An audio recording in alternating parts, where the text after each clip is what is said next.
Hey, ladies and gentlemen, this is Carmine Sabia for Explain America, and Trump just got a huge victory with one governor's announcement.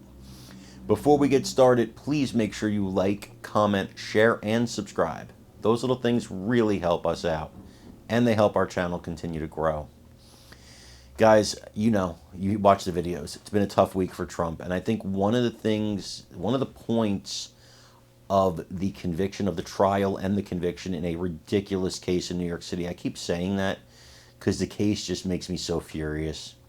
So furious with some of the crimes that some of our elected officials have actually committed, that this case was brought to trial and there was a conviction. Although I firmly believe that you could bring Donald Trump on charges of sabotaging the Titanic, and if the jury's in New York City and the court's in New York City, you're going to get a conviction. I think that Gargamel would have a fairer trial if the Smurfs were his jury than Trump's going to get in New York. I've said that from the beginning. That being said, one of the things that could be used to humiliate Trump, and that was the real purpose of this, guys, in my opinion. One of the things that could be used to humiliate Trump is that on Election Day, he, as a convicted felon, won't be able to vote for himself.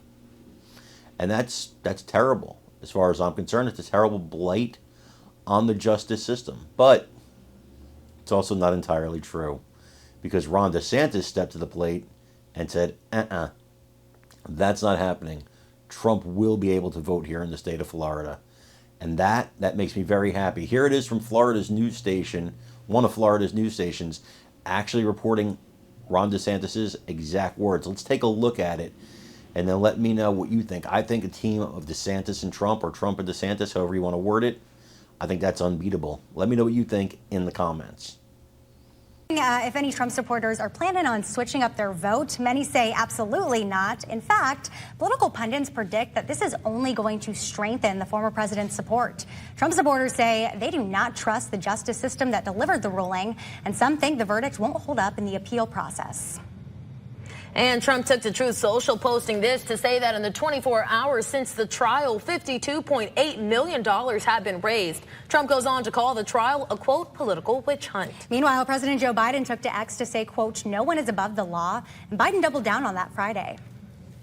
They found Donald Trump guilty on all 34 felony counts.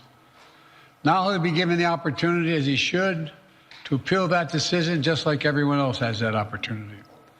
That's how the American system of justice works. For anyone to say this was rigged just because they don't like the verdict. Our justice system has endured for nearly 250 years. And it literally is the cornerstone of America, our justice system. The justice system should be respected, and we should never allow anyone to tear it down. And what our leaders in Florida is saying, Governor Ron DeSantis said on X that Trump, quote, hasn't lost his voting rights in Florida. He goes on to say in part that, quote, rights are not removed in Florida, or they haven't yet been stripped in the convicting jurisdiction. I spoke with Congressman Mario Diaz-Balart just minutes after he got the news. He told me the verdict is disheartening, grotesque, and dangerous. He also said it should scare each and every American. Frankly, just really saddened